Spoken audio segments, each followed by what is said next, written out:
Assalamualaikum warahmatullahi wabarakatuh. Salam analis. Saya Nur Wahid dari Laboratorium Kimia Analisis Instrumen SMK Semak Makassar.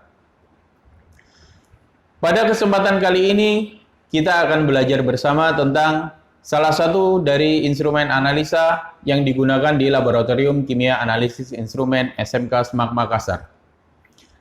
Yang kita bahas pada kali ini adalah instrumen Atomic Absorption Spectrophotometer atau disingkat AAS. AAS adalah salah satu instrumen yang digunakan untuk menganalisa kadar logam dalam suatu contoh berdasarkan penyerapan cahaya oleh atom-atom bebas pada panjang gelombang yang spesifik. Pada kesempatan kali ini, saya akan menggunakan unit demo dengan brand Perkin-Elmer dengan tipe Pinnacle 900T.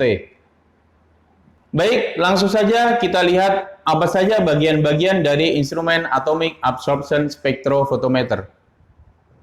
Bagian pertama dari instrumen Atomic Absorption Spectrophotometer adalah sumber cahaya.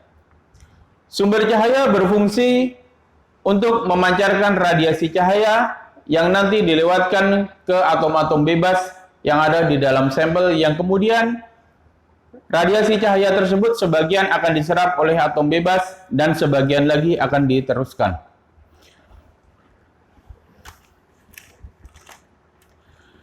Pada instrumen Atomic Absorption Spectrophotometer dengan brand Perkin-Elmer ini, sumber cahaya terletak di bagian ini. Alat ini memiliki 8 slot sumber cahaya. Sumber cahaya yang digunakan adalah lampu katoda. Lampu katoda terbuat dari sebuah tabung kuarsa yang di dalamnya berisi katoda yang berasal dari logam, yang logamnya sesuai dengan logam yang akan dianalisa, dan di dalam tabung tersebut berisi gas argon atau helium dengan tekanan yang rendah. Kita contohkan pada kali ini adalah logam kadmium. Maka lampu katoda yang digunakan di dalamnya menggunakan katoda yang terbuat dari logam kadmium.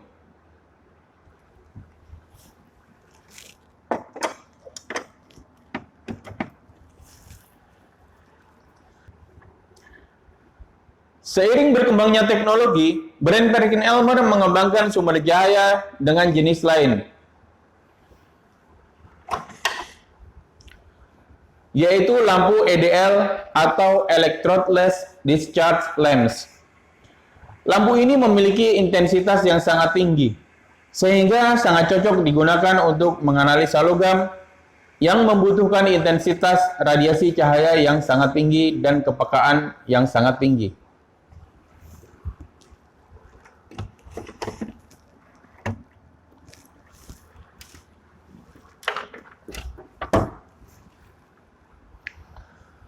Bagian selanjutnya adalah atomizer.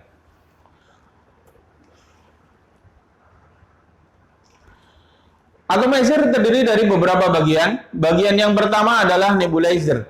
Nebulizer berfungsi untuk merubah larutan sampel menjadi aerosol. Kemudian aerosol diteruskan masuk ke dalam mixing chamber atau spray chamber. Spray chamber berfungsi untuk mencampurkan gas bahan bakar, kemudian oksidan, kemudian aerosol, sehingga bercampur menjadi satu, menjadi homogen. Setelah itu, campuran homogen tadi diteruskan ke bagian selanjutnya, yaitu burner. Burner berfungsi untuk membakar larutan sampel, sehingga logam-logam yang ada di dalam sampel teratomisasi membentuk atom bebas.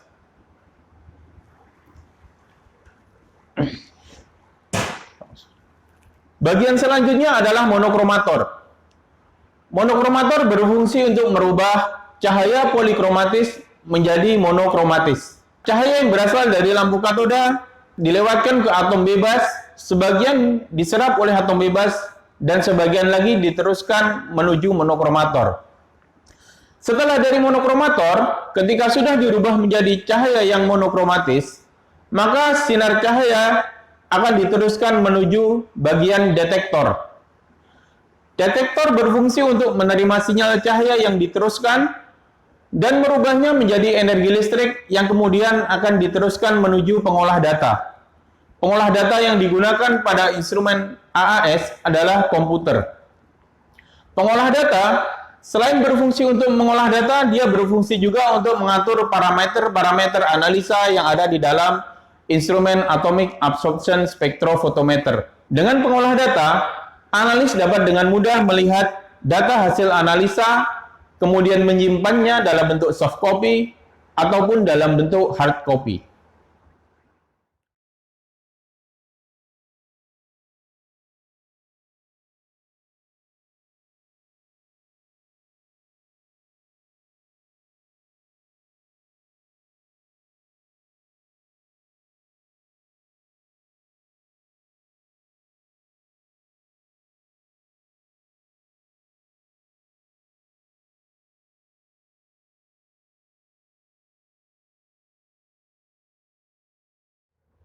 Baik, itu tadi adalah bagian-bagian utama dari instrumen Atomic Absorption Spectrophotometer. Selain bagian-bagian itu, ada beberapa bagian tambahan yang merupakan fitur tambahan dari instrumen Atomic Absorption Spectrophotometer. Bagian tersebut antara lain adalah autosampler. Autosampler digunakan ketika kita ingin menganalisa sampel dalam jumlah yang sangat banyak. Pada instrumen Perkin-Elmer Pinnacle 900T, autosampler digunakan ketika kita melakukan atomisasi dengan metode graphite furnace. Metode graphite furnace kita akan bahas pada video yang lain.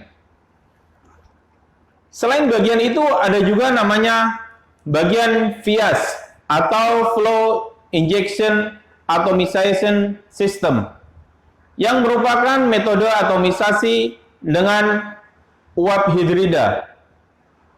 Metode ini digunakan untuk menganalisa logam-logam yang sangat mudah menguap dan membentuk hidrida logam dengan natrium borohidrit. Untuk lebih jelasnya, kita bahas di video lain tentang metode atomisasi dengan uap hidrida.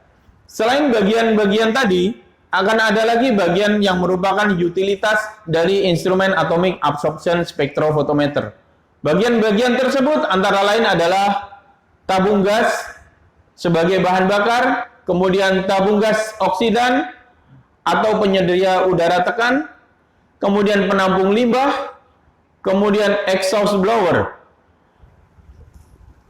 Exhaust blower berfungsi untuk menghisap uap hasil atomisasi, sehingga uap atomisasi yang sangat berbahaya tidak dihisap oleh analis.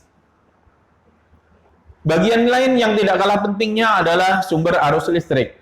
Sangat direkomendasikan sumber arus listrik yang digunakan untuk instrumen Atomic Absorption Spectrophotometer memiliki grounding maksimal 1 volt.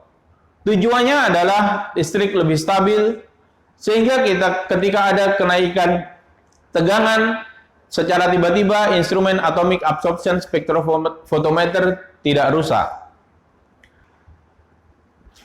Sangat direkomendasikan untuk menggunakan UPS dan stabilizer. Tujuannya adalah agar ketika terjadi pemadaman arus listrik, instrumen Atomic Absorption Spectrophotometer tidak mengalami mati secara tiba-tiba, sehingga tidak menyebabkan komponen yang ada di dalam instrumen Atomic Absorption Spectrophotometer menjadi rusak. Ketika terjadi pemadaman listrik, UPS akan menyimpan daya sehingga kita dapat mematikan instrumen Atomic Absorption Spectrophotometer secara normal. Ingat, UPS tidak boleh digunakan untuk melakukan analisa. Ketika terjadi pemadaman arus listrik, maka instrumen Atomic Absorption Spectrophotometer harus segera dimatikan secara normal. Itulah tadi bagian-bagian dari instrumen Atomic Absorption Spectrophotometer beserta unit-unit utilitas yang digunakan untuk instrumen Atomic Absorption Spectrophotometer. Jika ada kekurangan dari saya ataupun kritik dan saran, silahkan tulis di kolom komentar. Semoga video ini bermanfaat. Wassalamualaikum warahmatullahi wabarakatuh. Salam analis.